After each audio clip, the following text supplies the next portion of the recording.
He's actually doing a lot better than I thought he would be. As somebody who's been through that, I know how unbelievably painful that is. He's coming along. He'll probably be a couple of weeks, but certainly not as bad as it could have been. That appears to be the case, at least. Was it a partial separation? You're on the right track. Not separation, but dislocation. Thank you. That's the word. Yeah. Well, that's good news. Yeah, I don't think it's not, like I said, I've been through it, and I know what that's like and how painful it can be and how long it takes to come back from that, just so you have so much soreness. But he's obviously has some, but he's a lot better off than I thought he would be at this point. And the others, we saw Modlouis working out by himself. Is he getting close? My understanding is he's getting close. I think he should be in next week. And the other ones that are still out, Richie, Kerr, Wingo. Yep. Wingo, I feel like he's coming. He's close. He's not too far away. And DK and Richie will still be a couple more weeks. And we saw Charlie and Ula out there. Yeah. Yep. Would they be available for tomorrow? They're both, unless something has happened after training that I don't know about, they're both available for tomorrow. I have to go and double check. I think he will be available tomorrow. Okay. And Derek, you can? Not quite yet. Maybe not as short as day to day, but not as long as weeks. Gotcha. And it looked like Luca Gavin left practice early. Was he? I was so far away, I have no idea. I have to go and ask why. I don't know what happened. I think that's all the injuries. Yeah, I think so. Is there anybody else? I mean, Simmer. Strained his calf. He'll be a couple of weeks. Wow. Yeah, that's what I said. That's very much what I said. What are you expecting against New England, Robin? They're a team that has found some success recently, certainly defensively very strong. Newfound belief. Newfound belief is a very powerful thing. They've put together a really good run of games. The turnover from the previous year is incredible.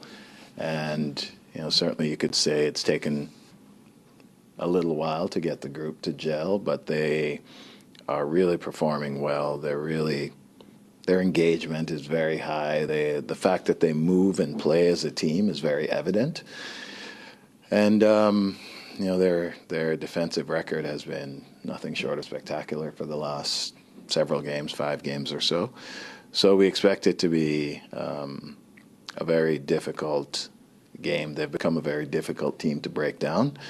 And they have some very good attacking pieces. I mean, obviously, Carlos Hill has been an MVP of this league. He's an incredible passer and finisher. And they have other good players as well. But certainly when you think about New England, you think about success they've had over the years, over the last, I don't know how many years it is now, you definitely think about Carlos Hill. So we know that they will be strong defensively, and they will certainly have some players who can hurt you on the attacking end.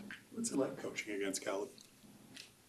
I'm trying to think how many times our paths have crossed. I mean, his teams have been successful. He's been a very successful coach in this league. He's won 2 championships.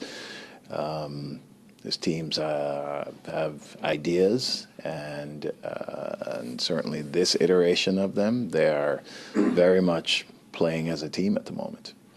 Will Lorenzo captain the team in Oso's absence? That is yet to be determined.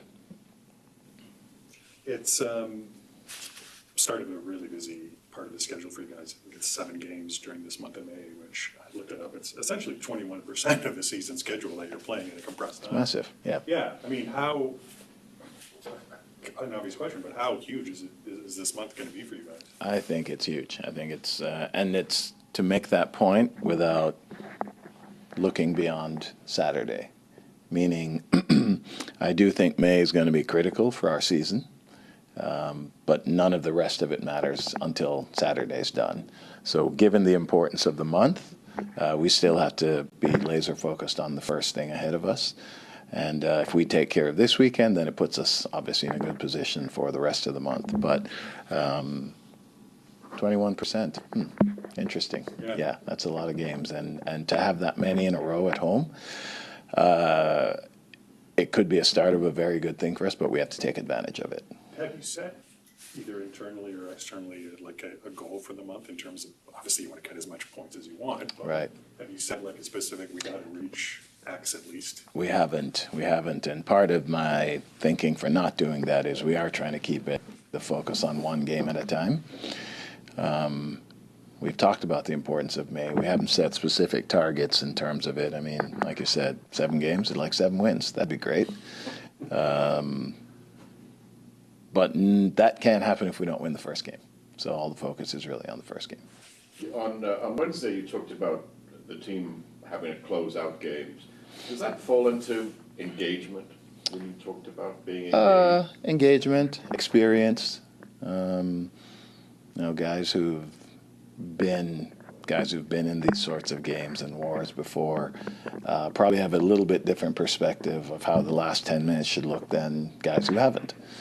And I think that certainly as this team continues to grow and we grow into the season, and hopefully we do have this discussion often where we have to close out games, and only by going through it do you gain that sort of experience. And I felt like we were a little bit naive Wednesday night, and it ended up costing us.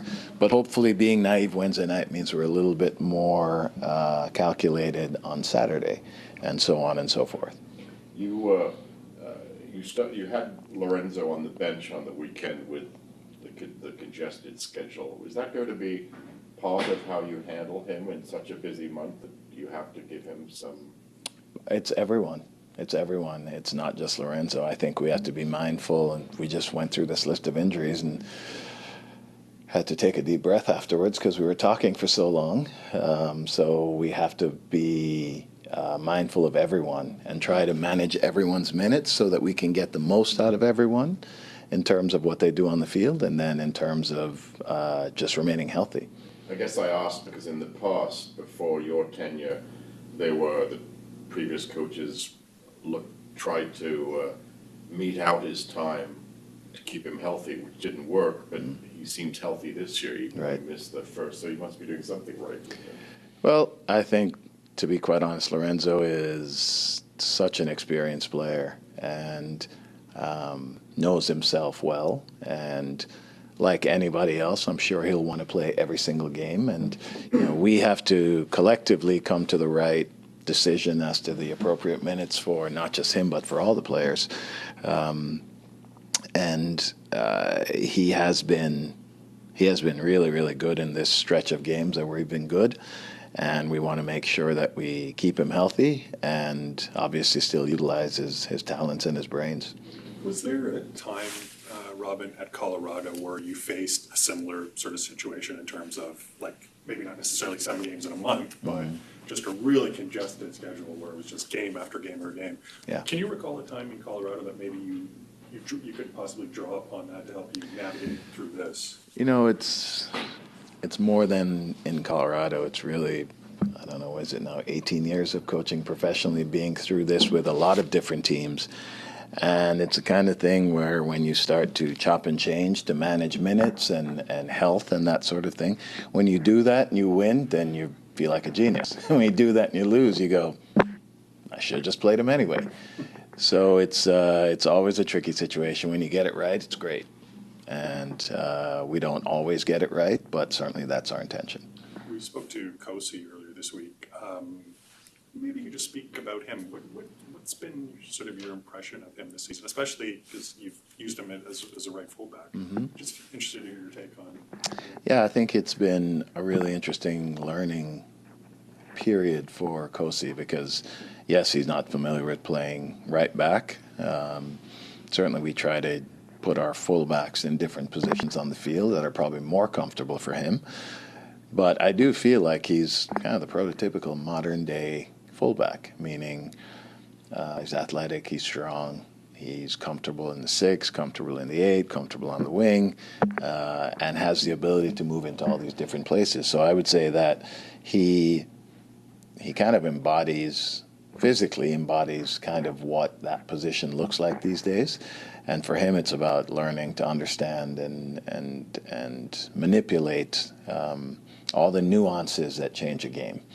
And every week I feel like he's learning more and more. And one of the things that, as a young midfielder going to fullback, is to understand what your looks are going to be like when you get the ball in what is now a different part of the field, and what your options are. And I think that that has been a work in progress, and I think he's had some very, very, very good moments, and he's had some young, naive moments with the ball. But I do think that he is making progress every week, and he's been quite solid defensively and in his individual battles. So I think it's been a worthwhile project to have explored, and I think he's just getting better week in, week out. Would you anticipate Ula or Charlie being available to start tomorrow? Yes, I am anticipating that. I'm going to go and talk to the trainers after this and confirm that, but I am anticipating that. I was trying to think what other options you would have forward if you didn't. We don't even need to go there. Let's just talk about the options that we do have. Do you, with so many injuries, do you anticipate more TFC2 call-ups potentially? It's possible.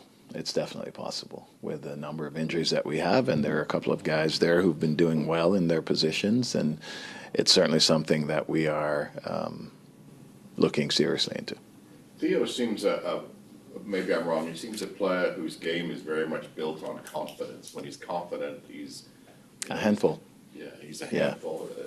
He had a great game on Wednesday, and then the penalty, which does that kind of take away that confidence? Is it kind of a balance type thing? If you were to ask him, I would say yes. For me, as a coach, I look at it and I look at the body of work of what he did, within the game, and certainly he made progress. And Theo's been making progress with some of the things we've been talking about. He's more attentive in certain areas and starting to really add more things to his game than what is his thing. And the more things you have to your game as an attacking player, the more uncertainty you create for defenders. So I look at the game as a positive for sure. Any player who misses a penalty is going to think about that maybe more than anything else. So in a sense, maybe it balances it out a bit, but I would say on the whole, he should have come out of that game feeling quite positive.